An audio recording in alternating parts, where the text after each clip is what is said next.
ပရိသတ်များအားလုံးပဲမင်္ဂလာပါခင်ဗျ channel လေးကနေပြန်လည်ကြိုဆိုလိုက်ပါတယ်ဒီနေ့ဇလန်လေးမှာဆိုလို့ရှိရင်တော့နျူကလ စစ်ပွဲကြီးဖြစ်ပြီးတော့မှလူသားတွေအများစုပျက်စီးသွားတဲ့နောက်ပိုင်းမှာကမ္ဘာပေါ်မှာအန်းဆိုတဲ့အမျိုးသမီးတယောက်တည်းကြံ့ရစ်ခဲ့တဲ့အထီးကျန်ဘဝအကြောင်းကိုပြောပြပေးသွားမှာဖြစ်ပါတယ်ခင်ဗျအဲ့တော့သူမဟာသူမရဲ့ခွေးလေးနဲ့အတူတူလေကွင်းတစ်ခုမှရှင်သန်လို့နေပါတယ်သူကလိုအပ်တဲ့ပစ္စည်းတွေစုဆောင်းဖို့အတွက်မျိုးပြက်ကိုမကြာခဏသွားလေရှိပြီးတော့မှဒိုင်းအောင်ကြီးတန်းကိုကာဝယ်ဖို့အတွက်တကူလုံးကိုလည်းဖုံးအုပ်ထားရပြီးတော့မှညဉ့်ညမ်းတဲ့လေကိုရှုမိမှဆိုတာကြောင့်ပဲအောက်ဆီဂျင်ဘူးကိုလည်းအမြဲတမ်းဆောင်းထားရပါသေးတယ်သူတို့ရဲ့လေယာဆိုလို့ရှင်တော့ဂျိုင်ဝမ်ထဲမှာရှိနေတာကြောင့်ပဲလန်ကီဝေးတယ်ဆိုပေမဲ့လုံခြုံရေးအတွက်ကတော့ဒီလိုသွားရတာအဆင်ပြေပါတယ်အဲ့ဒီဂျိုင်ဝမ်ဟာဒိုင်းအောင်ကြီးကင်းစင်နေတယ်လို့ယူဆရပြီးတော့မှပစ္စည်းတွေရှောက်ပေးပြီးတိုင်းမှာလည်းအန်ဟာသူမရဲ့ခန္ဓာကိုယ်ကိုတေချာတန့်စင်ဆေးကြောပါသေးတယ်ညဘက်ကိုရောက်လို့ရှင်တော့သူမရဲ့အထီးကျန်မှုတွေကိုကုစားဖို့အတွက်ခွေးလေးဟာသူမနဲ့တူတူအိပ်ပေးတတ်ပါတယ်များသောအားဖြင့်အန်ဟာပြင်းနေရပြီးတော့မှနေ့စဉ်လုပ်ငန်းတွေဖြစ်တဲ့ခြံထဲကတိရစ္ဆာန်တွေခြံစည်းရိုးတွေနဲ့တောထဲမှာထောင်ထားတဲ့ထောင်ချောက်တွေကိုစစ်ဆေးတာတွေပဲလုပ်နေရပါတယ်ခွေးလေးကတော့ယုံနေရဲ့အနံ့ကိုခံပြီးတော့မှအန်ကိုရှာဖွေရမှာကူညီပေးသလ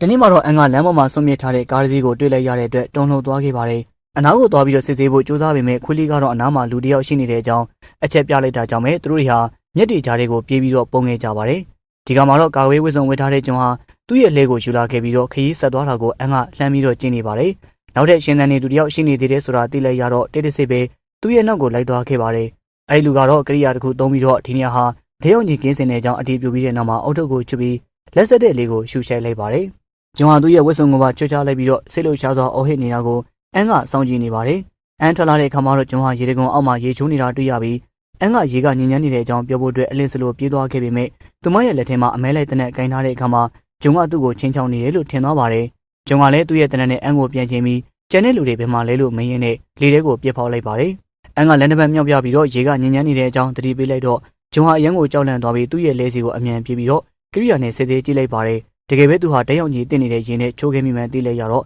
စတင်ပြီးတော့အန်မာတော့တယ်သူကဆေးတို့အန်နဲ့ဆေးတမျိုးကိုအသေးတန်ယူပြီးတော့အန်ကိုထိုးပေးဖို့အတွက်တောင်းဆိုပါတယ်ဂျုံကအော်ဟစ်နေတာကြောင့်အန်ကတန်ရဝင်သွားခဲ့ပြီးဂျုံကတနက်ကိုလွှင့်မြစ်လိုက်ပြီးတော့မထိခိုက်စေရပါဘူးလို့ကြိမ်ဆိုပါတယ်အဲဒီခါမှာအန်ကသူ့ကိုဆေးထိုးပေးပြီးတော့မှအိမ်ကိုခေါ်သွားဖို့အတွက်ကမ်းလှမ်းပါတယ်ဂျုံကသူ့အနေနဲ့တနေ့တစ်ချိန်ဆေးထိုးဖို့လိုတဲ့အကြောင်းရှင်းပြပြီးတော့သူ့ရဲ့အဝတ်စားတွေကိုမိရှို့ပစ်ဖို့တောင်းဆိုပါတယ်ဂျုံကခန္ဓာကိုယ်ကိုဖုံးအုပ်ပြီးတဲ့နောက်မှာတော့အန်နဲ့တူလိုက်လာခဲ့ပြီးခြံထဲမှာတိတ်ဆုံးခဲ့လို့ရှိရင်လည်းသူ့ရဲ့ခန္ဓာကိုယ်ကိုမိရှို့ပေးဖို့တောင်းဆိုပါတယ်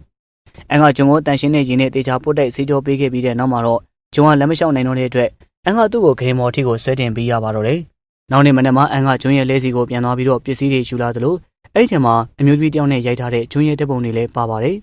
်ရက်တွေကြာလာတဲ့အခါမှာတော့အန်ကဂျုံကိုဆက်လက်ပြုစုစောင့်ရှောက်ပေးခဲ့တယ်လို့သူ့ရဲ့အပူချိန်ကိုစစ်ဆေးတာကောင်းမွန်တဲ့စားစားတွေကျွေးတာနဲ့ဆေးထိုးပေးတာတွေလည်းပြုလုပ်ပေးပါတယ်ညဘက်ဒီမှာဆိုလို့ရှိရင်ဂျုံဖျားနေတဲ့အတွက်ခန္ဓာကိုယ်ဟာတုန်ခါနေပြီးတသိမ့်သိမ့်တုန်နေတဲ့အတန်တွေကြောင့်ပဲအန်ကအိတ်လို့မရဖြစ်ခဲ့ပါတယ်ဒါကြောင့်ပဲအန်ဟာရေစိုးအဝတ်တွေနဲ့သူ့ရဲ့ကိုယ်ပေါ်တင်ပေးပြီးတော့အပူချိန်ကိုရောကြအောင်လုပ်ပေးရတာကြောင့်ပဲနိုင်ပေါင်းများစွာမအိပ်ဖက်နဲ့နေခဲ့ရပါတယ်တခါတလေဆိုရင်ဂျုံရဲ့ဘေးမှာမတော်တဆအိပ်ပျော်သွားတတ်ပြီးနှုံးလာတဲ့ခါမှာသူ့ကိုအမြန်ဆုံးတက်တာဖို့အတွက်ဆူတောင်းပေးရတယ်လို့ဖះရှိကိုကြောင်းဟောသွားပြီးတော့အော်ဂန်တီခက်ကဆူတောင်းတာကိုလည်းပြုလုပ်ရပါသေးတယ်နောက်ဆုံးမှာတော့ဂျုံဟာပြန်ပြီးတော့နလန်ထူလာခဲ့ပြီးတော့ဂရင်မော်ကဆင်းနိုင်ခဲ့တယ်လို့လမ်းလျှောက်ဖို့ကတော့အန်ကကူညီနေရဆဲပဲဖြစ်ပါတယ်အန်ကသူ့ရဲ့ဖះဂျမ်ဝင်းကသူတို့ကိုကာဝယ်ပေးမယ်လို့မှာကြားခဲ့တဲ့အတွက်မိသားစုတွေကဒီလေမှာနေခဲ့ကြတဲ့အကြောင်းရှင်းပြပါတယ်ဒါပေမဲ့လည်းတနေ့မှာတော့ကြံရတဲ့သူတွေကိုရှောက်ပေးဖို့ထွက်ခွာသွားခဲ့ပြီးပြန်မလာတော့ဘူးလို့ပြောပါတယ်ဂျုံကတော့အဲ့ဒီဂျမ်ဝင်းဟာဘာကြောင့်တရားအောင်ကြီးကင်းစင်နေလဲဆိုတာနားမလည်တဲ့အတွက်အန်ရဲ့ရှင်းပြမှုမရှိတာကြောင့်ပဲစိတ်တွေရှုပ်ထွေးနေပါတယ်ဒါပေမဲ့လည်းအန်ကသူ့ကိုပိတ်ဖက်ပြီးတော့သူ့ရဲ့စိတ်ကိုလမ်းလွှဲပေးလိုက်ပါတယ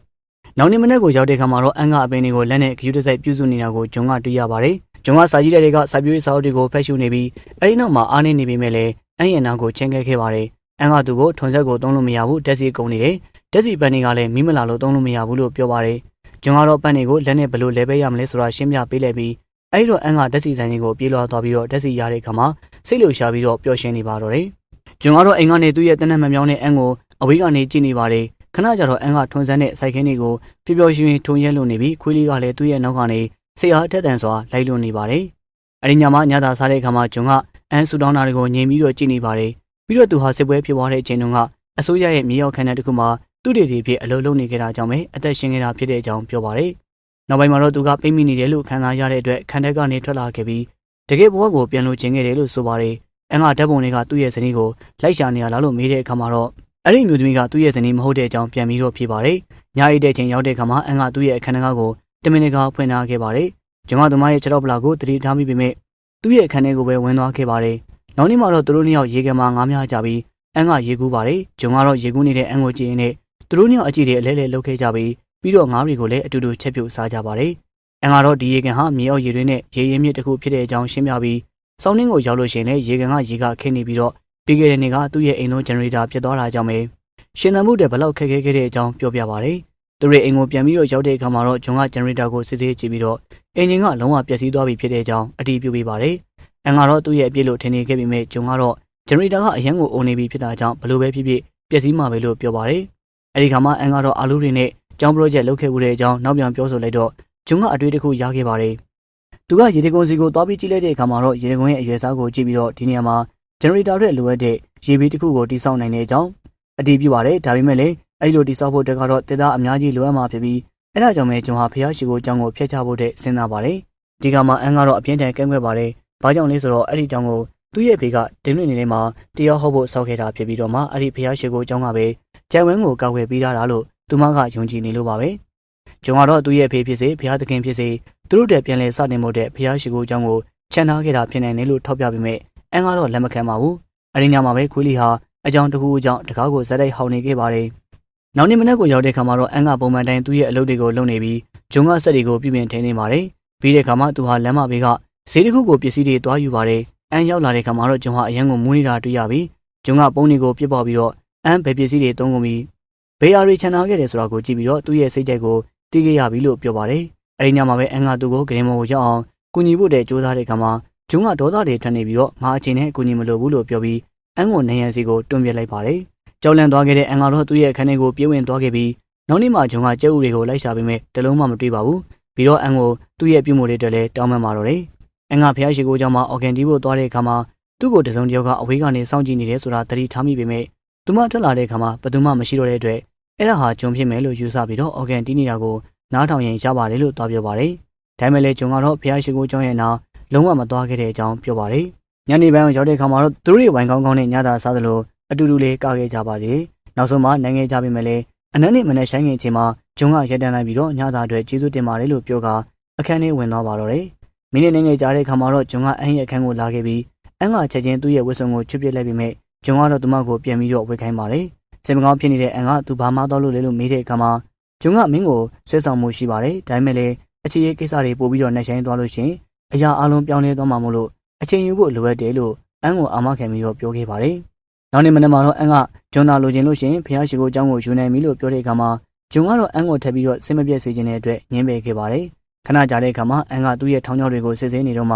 ခွေးလေးကအော်ဟစ်ပြီးတော့တောင်ကုန်းပေါ်ကိုရုတ်တရက်ပြေးပြီးတော့တက်သွားခဲ့ပါတယ်။အန်လိုက်သွားတဲ့အခါမှာခက်ဘက်လို့ခေါ်တဲ့အမျိုးသားတယောက်ကိုတွေ့လိုက်ကြပြီးတော့မှသူကရေပဲလိုချင်တဲ့အကြောင်းဘာမှမထိခိုက်စေချင်တဲ့အကြောင်းတောင်းပန်ပါတယ်။အန်ကသူ့ကိုခြံကိုခေါ်လာခဲ့ပြီးတော့သူ့ကိုတနက်နေ့ပြင်မဲ့ဂျွန်ကိုတားဆီးရပါတယ်။ဂျွန်ကတော့တဲအောင်ကြီးရှိမရှိစစ်ဆေးလိုက်တဲ့အခါမှာသူဟာကြောက်ခိုးယူခဲ့တဲ့အကြောင်းဝန်ခံခဲ့ပြီးမှလေလူတွေကဖိုးယူမှုမရှိတဲ့အတွက်ကြောက်ရွံ့လို့ခိုးခဲ့တာလို့ဆိုပါတယ်။ခက်ဘဆိုလို့ရှင်တော့မောင်နှင်းလောက်သားဖြစ်ပြီးတော့မှမြေအောက်မှာရှိနေတဲ့ချိန်စစ်ပွဲဖြစ်ခဲ့တာကြောင့်ပဲအသက်ရှင်နေတာပါ။သူရဲ့လုပ်ဖို့ကံမဲ့တွေကတော့သူတို့မိသားစုတွေကိုလိုက်ရှာဖို့တဲ့ထွက်သွားကြပြီးပြန်မလာတော့ဘူးလို့ဆိုပါတယ်။ခက်ဘဟာတောင်ဘက်ကိုခီးသွားဖို့တဲ့စီစဉ်ထားပြီးတော့သူနေလန်ထူဖို့တဲ့ရန်နေငယ်နေခွင့်တောင်းတဲ့အခါမှာဂျွန်ကခွင့်ပြုပေးပါတယ်။ခက်ဘမှာဒိန်းအောင်ကြီးအနေငယ်တင်နေတဲ့အကြောင်းကိရိယာတွေကဖော်ပြနေပြီးသူကအားနေနေသလိုအန်လဲအန်ထားတဲ့အကြောင်းဝန်ခံပါတယ်။ခက်ဘကတဲထိုးဖို့တဲ့စာတင်ပြင်ဆင်ပေမဲ့လည်းအန်ရဲ့တောင်းဆိုမှုကြောင့်ဂျွန်ဟာသူ့ကိုတဲထဲမှာနေခွင့်ပေးခဲ့ပါတယ်။နေ့လည်သာစားတဲ့အချိန်မှာခက်ဘဟာအန်နဲ့တူတူဆူတောင်းခဲ့ပြီးတော့သူတလောက်ထိရောက်လာတာကိုမယုံနိုင်တဲ့အကြောင်းလေးရီမောပြောဆိုပါတယ်။ခီးစင်ရဲ့အကြောင်းကိုပြောတဲ့အခါမှာတော့ဂျွန်ကသူ့ရဲ့လက်စီကအဝိစားတွေခုတ်ယူခဲ့တဲ့ဆွေကျော်တယ်လေးရဲ့အကြောင်းကိုပြန်ပြီးတော့ပြောပြပါတယ်။အဲဒီကောင်လေးကအန်ဘက်တီနဲ့ပစ္စည်းတွေပေးပွားနေပြီးဒဲအောင်ကြီးတန်းကြောင့်အရန်ကိုဖျားနေတာကြောင့်ပဲသူ့ကိုတက်ပေးဖို့တဲ့တောင်းပန်ခဲ့ပေမဲ့ဂျွန်ကငင်းဆိုပြီးတော့မှလမ်းဘေးမှာတေဖို့တဲ့ချန်နာခဲ့တာပါ။ခက်ဘက်ကတော့သူ့ရဲ့လုပ်ဖို့ကဲမဲ့တီရဲ့အကြောင်းမျှဝေပေးနေပြီးတယောက်ကပြင်ကိုထပ်ဖို့တဲ့စူးစမ်းပေမဲ့ကျန်တဲ့သူတွေဟာဒဲအောင်ကြီးဝင်မလာစေဖို့တဲ့တကားဖွင့်ထားတာကိုတားဆီးခဲ့တာကြောင့်ပဲအဲဒီလိုဟာစိတ်လွတ်သွားခဲ့ပြီးတော့ခရိုမျိုးစုကိုတက်ပြစ်ခဲ့ပြီးတော့မှသူပါလဲကျတေဆုံးသွားခဲ့တဲ့အကြောင်းလေးပြောပြပါတယ်။အန်ကခက်ဘက်ကိုစာနာမှုပြတဲ့အခါမှာတော့ဂျွန်ဟာသူ့ကိုကြအဲ့လိုမလုပ်ပေးခဲ့တာကြောင့်စိတ်ကြီးခဲလို့နေပါတော့တယ်။အန်ကခက်ဘက်ကိုပတ်ဝန်းကျင်ကိုလိုက်ပြပြီးတဲ့နောက်မှာတော့ဂျွန်ကသင်းတယောက်နဲ့အရင်ကိုရင်းနေတာကိုအန်ကိုစုဖို့ခဲ့ပါသေးတယ်။အန်ကတော့သူ့ရဲ့မိသားစုပျောက်ခဲ့သွားတာနဲ့တယောက်တည်းရက်ကြည့်ခဲ့ရတာဘလောက်ခက်ခဲတဲ့အကြောင်းရှင်းပြခဲ့ပါတယ်။နောက်ဆုံးမှာတော့ဂျွန်ဟာသူမအမှန်တကယ်တော့အဲ့ဒီကောင်လေးကိုတတ်ခဲ့တဲ့အကြောင်းဝန်ခံပြီးတော့အဲ့ဒီကောင်လေးဟာအန်ရဲ့ညီကိုဖြစ်နိုင်တယ်လို့တီယိုဒီထုတ်ပြီးတဲ့နောက်မှာတောင်းပန်ပါတော့တယ်။ဒါပေမဲ့လည်းအန်ကတော့ရပါတယ်ဆိုပြီးတော့သူ့ကိုခွင့်လွှတ်လိုက်ပါတယ် ခဏကြာတဲ့အခါမှာတော့ဂျွန်နဲ့ခေဘဲတို့ဟာအမဲလဲဖို့တဲ့တူတူထွက်ခဲ့ကြပြီးသူတို့ဟာတောင်မမှာလူရဲ့အဖွဲ့အစည်းတစ်ခုရှိတဲ့အကြောင်းပြောဆိုပြီးတော့ရေဒီယိုအတန်လှည့်မှုတွေအကြောင်းလေးဆွေးနွေးကြပါတယ်ခေဘဲရဲ့ရည်မှန်းချက်ကတော့အဲ့ဒီနေရာကိုရှောက်ပေးဖို့ဆိုပေမဲ့လေဂျွန်ကတော့လူတွေကြံတော့မယ်မထင်ဘူးလို့ယူဆပါတယ်အဲ့ဒီချိန်မှာပဲကြက်စင်တကောင်ပေါ်လာခဲ့ပြီးခေဘဲကဘသူကြက်စင်ကိုအရင်တက်နိုင်မလဲအဲ့ဒီသူကအန်ကိုရမယ်လို့နောက်ပြောင်ပြီးတော့ပြောပါတယ်ဂျွန်ဒေါသတွေထွက်တဲ့အခါမှာတော့ခေဘဲဟာနောက်တာပါဆိုပြီးတော့ရီမောပါတော့တယ်သူတွေကကြက်စင်ကိုလိုက်ရင်းနဲ့ပဲဂျွန်ကရေမင်းတိဆောက်ဖို့တဲ့စိတ်ကူးထားတဲ့အကြောင်းနဲ့ဘာကြောင့်မဆောက်နိုင်သေးဘူးလဲဆိုတာကိုရှင်းပြခဲ့ပါတယ်နောက်ဆုံးတော့ဂျွန်ကကြက်စင်ကိုအရင်ပြစ်ချနိုင်ခဲ့ပါတယ်အဲ့ဒီညမှာကြက်စင်ကိုညသာစားတဲ့အခါမှာခေဘဲကရေမင်းတိဆောက်ရေးကိုပြန်ပြောပြပြီးလူတိုင်းကိုအဆင်မပြေဖြစ်စေခဲ့ပါတော့တယ်သူကတခြားပစ္စည်းရနိုင်မဲ့နီးလန်းတွေကိုစဉ်းစားခဲ့ပေမဲ့လေတပည့်နေခုတ်ဖို့တဲ့ကရိယာမရှိတာရဲ့တယောက်ကြီးမသိတဲ့တခြားအဆောက်အအုံတွေကလည်းတစ်သားနဲ့မဆောက်ထားတဲ့အကြောင်းပဲခေဘဲဟာဖျားရှိကိုကြောင့်ဟာသူတို့ရဲ့တခုတည်းသောရွေးချယ်မှုဖြစ်တဲ့အကြောင်းထောက်ပြပါတော့တယ်အဲဒါကြောင့်ပဲနောက်ဆုံးတော့အန်ဟာလက်ခံခဲ့ရပါတယ်နောက်နေ့မှာတော့သူတို့၃ယောက်သားဖျားရှိကိုကြောင့်ကိုဖျက်သိမ်းမှုတဲ့အတူတကလှုပ်ဆောင်ခဲ့ကြပြီးအဲ့လိုလုပ်နေတဲ့အချိန်မှာပဲခေဘဲနဲ့အန်တို့ဟာအကြီးတွေစိုက်ပြီးတော့အပြန်လန်းဖလှယ်လို့နေပါတော့တယ်နောက်တဲ့ရန်နေငယ်ကြတဲ့အခါမှာတော့ဂျွန်ရဲ့လက်ညှိုးမှုနဲ့အတူသူတို့ရေဘင်းကိုတိဆောက်ခဲ့ကြပြီးဒါပေမဲ့လေခေဘဲနဲ့အန်တို့ရဲ့အကြီးချင်းဖလှယ်မှုတွေကနေပို့ပြီးတော့စိတ်ဝင်စားတဲ့အစဉ်ကိုရှောက်လာတာဂျွန်တရီထားမိပြီးတော့စိတ်တူလိုလာပါတယ်သူတို့ဘွေဟာလမ်းမပေါ်ကနေဓာတ်တိုင်းနေစီကခေဘဲကျိုးတွေကိုပါဆွေးယူဖို့တဲ့တွားခဲ့တာဖြစ်ပြီးနောက်ပိုင်းမှာတော့ဝမ်းနေနေတဲ့အန်ဟာကျောင်းအပြည့်စီးတွေကိုသွားပြီးကြည့်လိုက်တော့ခေဘဲကလမ်းလျှောက်ထွက်ဖို့တဲ့ဖိတ်ခေါ်ပြီးသူ့ကိုနှိမ့်သိမ့်ပေးခဲ့ပါတယ်ခေဘဲကသူ့ရဲ့အဖေဟာတရားဟောဆရာဖြစ်ဖို့တဲ့ကြိုးစားခဲ့ပေမဲ့နောက်ဆုံးမှာတော့အမျိုးသမီးတွေနဲ့အရက်ကိုပဲရွေးချယ်ခဲ့တဲ့အကြောင်းပြောပြပါတယ်ခေဘဲကဘုရားရှိခိုးကျောင်းကိုနှစ်ပေါင်းများစွာမသွားခဲ့ပေမဲ့လေသူ့ရဲ့ယုံကြည်ခြင်းတွေကသူ့စီကထွက်မသွားခဲ့ဘူးလို့ဆိုပါတယ်ယုံကြည်ခြင်းဟာဒီနေ့ကျောင်းဝင်းကိုကောက်ဝယ်ပေးထားတာဖြစ်ပြီးတော့မှသူနဲ့အန်ဟာလည်းပြန်လည်တည်ဆောက်ဖို့အတွက်ရွေးချယ်ခံရတဲ့သူတွေလို့သူကယုံကြည်ပါတယ်ကျွန်လိုမျိုးမယုံကြည်တဲ့သူနဲ့မတူတဲ့ခေဘဲကိုနားလေသူအဖြစ်နဲ့တွေ့လဲရတဲ့အခါမှာအန်ဟာပျော်ရွှင်နေခဲ့ပါတယ်ချန်နယ်ကိုပြန်ပြီးတော့ရောက်တဲ့အခါမှာဂျွန်ကသူတို့ကိုတဝင်းတိုးတဲ့အကြည့်နဲ့ကြည့်နေပါတယ်အဲဒီညမှာပဲဂျွန်ကအန်ကိုသူ့ကိုစောင်းပြီးနေမယ့်အစားခေဘဲနဲ့ပေါင်းဖို့တဲ့တိုက်တွန်းပြီးဘာကြောင့်လဲဆိုလို့ရှင်တော့အန်ဟာရှာဖွေမှုတွေလုပ်ဖို့အတွက်လိုအပ်တယ်ဆိုတာသူနားလေလို့ပါတယ်ဂျွန်ဟာရုတ်တရက်ညှင်းမဲ့လိုက်တဲ့အတွက်အန်ဟာငိုယိုခဲ့ပြီးတော့ဘာကြောင့်ဒီလိုလုပ်တာလဲလို့နားမလည်နိုင်ဘူးလို့ပြောပါတယ်ရပါတယ်လို့ဆက်ပြောလို့နေပြီးတော့အဲ့ဒါကိုလူပြင်းချင်းတူတူထိုင်နေကြတာလို့ပြောပါတယ်ရက်တွေဆက်ပြီးတော့ကုံဆုံးသွားတဲ့အခါမှာလူတိုင်းကရေဘင်းတီဆော်ရေးမှာအလုပ်လုပ်နေကြပြီးအန်ကတော့သူ့ရဲ့ဘဝတွေကအမျိုးသားနဲ့ပတ်သက်ပြီးတော့မှဘာလို့ရမလဲမသိစဉ်းစားနေရပါတော့တယ်ရေဘင်းရဲ့ပထမတစ်ပတ်ကိုတက်ဆင်မှုအတွက်ခေဘဲဟာ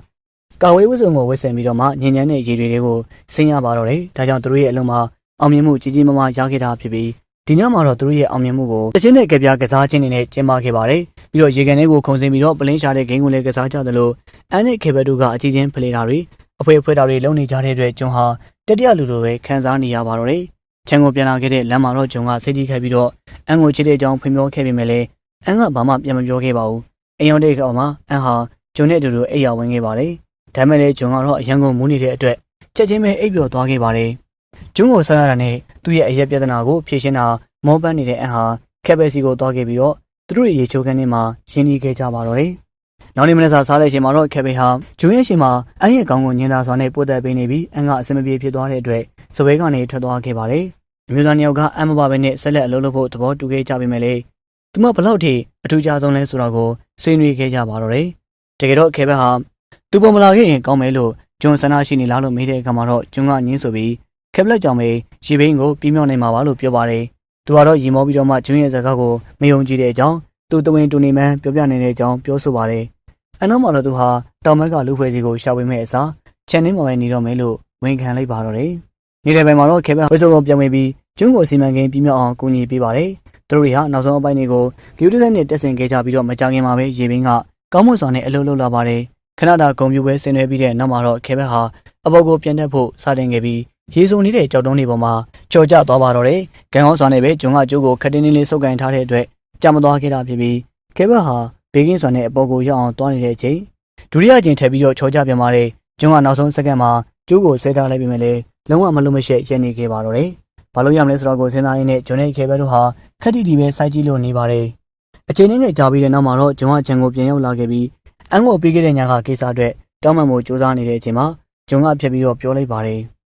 ဂျွန်ကခေဘက်ဟာတောင်ဘက်ကလူဖွဲ့စည်းတွေကိုရှာဖွေဖို့ထွက်ခွာသွားပြီဖြစ်တဲ့အကြောင်းရှင်းပြပါတယ်။အန်ကမယုံကြည်ပဲနဲ့သူ့ကိုလိုက်ပြီးတော့ရှာခဲ့ပေမဲ့ဘလောက်ပဲပြီးရှာမတွေ့တော့ပါဘူး။ဂျွန်ကလျှက်စစ်ချေစဲမှုအားလုံးကိုအပိတက်လိုက်တဲ့အခါမှာတော့နောက်ဆုံးမှာတော့လျှက်စစ်မီရရှိခဲ့ပါတယ်။အန်ပြန်ပြီးတော့ရောက်လာတဲ့အခါမှာဂျွန်ကအော်ဂန်ကိုတိုက်သေးကိုပြောင်းရွှေ့ထားတာတွေ့လိုက်ရပြီး သူမထိုင်ပြီးတော့အော်ဂန်တီးကပ်လိုက်တဲ့အခါမှာကျွန်ဟာသူမရဲ့ဂီတာကိုနားထောင်ပြီးတော့ပျော်ရွှင်လို့နေပါတော့တယ်